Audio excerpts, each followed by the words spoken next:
పవన్ కళ్యాణ్ గారు, మీరు ఒక డిప్యూటీ చీఫ్ మినిస్టర్గా ఆంధ్రప్రదేశ్కు ఉండి మీరు తెలంగాణ ప్రజల శాపం వల్లనో తెలంగాణ ప్రజల దిష్టి వల్లనో కోనసీమ ప్రాంతంలో ఉన్నటువంటి పచ్చదనం పోయిందని చెప్పడాన్ని చూస్తే నిజంగానే మీరు ఒక సినిమా స్టార్గా ఒక స్క్రిప్ట్ను చదివే విధంగా మాట్లాడారు తప్ప ఇది 2.5 గంటల సినిమా కాదు. ఇది ప్రజలు మిమ్మల్ని గెలిపించి ఒక డిప్యూటీ చీఫ్ మినిస్టర్ చేశారు. అక్కడ అటువంటి పరిస్థితి ఎందుకు వస్తుంది? దిష్టి తెలంగాణ ప్రజలది తాకినట్టుగా లేదు. మిమ్మల్ని గెలిపించి మిమ్మల్ని ముఖ్యమంత్రి చేసిన తర్వాత ఈ కోనసీమ ప్రాంతానికి నిజంగానే దిష్టి తాకినట్టుంది మీరు అలా మాట్లాడినట్టయితే. ఎందుకంటే మీరు వీలైతే ఎలా దాన్ని పరిష్కరించాలనో ఆలోచించాలనే తప్ప మీరు ఇలా ఇష్టం ఉన్నట్టు మాట్లాడొద్దని కోరుకుంటున్నాను.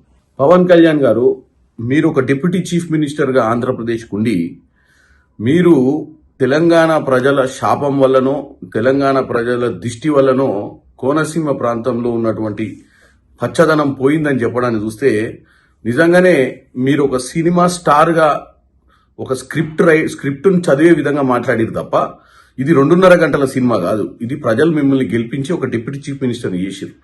అక్కడ అటువంటి పరిస్థితి ఎందుకు వస్తుంది? దిష్టి తెలంగాణ ప్రజలది తాకినట్టుగా లేదు. మిమ్మల్ని గెలిపించి మిమ్మల్ని ముఖ్యమంత్రి చేసిన తర్వాత ఈ కోనసీమ ప్రాంతానికి నిజంగానే దిష్టి తాకినట్టుంది మీరు అలా మాట్లాడినట్టయితే. ఎందుకంటే మీరు వీలైతే ఎలా దాన్ని పరిష్కరించాలనో ఆలోచించాలనే తప్ప మీరు ఇలా ఇష్టం ఉన్నట్టు మాట్లాడొద్దని కోరుకుంటున్నాను.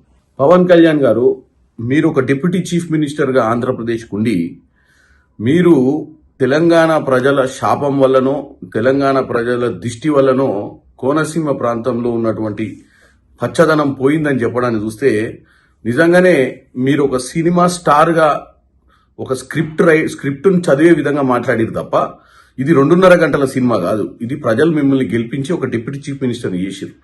అక్కడ అటువంటి పరిస్థితి ఎందుకు వస్తుంది? దిష్టి తెలంగాణ ప్రజలది తాకినట్టుగా లేదు. మిమ్మల్ని గెలిపించి మిమ్మల్ని ముఖ్యమంత్రి చేసిన తర్వాత ఈ కోనసీమ ప్రాంతానికి నిజంగానే దిష్టి తాకినట్టుంది మీరు అలా మాట్లాడినట్టయితే. ఎందుకంటే మీరు వీలైతే ఎలా దాన్ని పరిష్కరించాలనో ఆలోచించాలనే తప్ప మీరు ఇలా ఇష్టం ఉన్నట్టు మాట్లాడొద్దని కోరుకుంటున్నాను.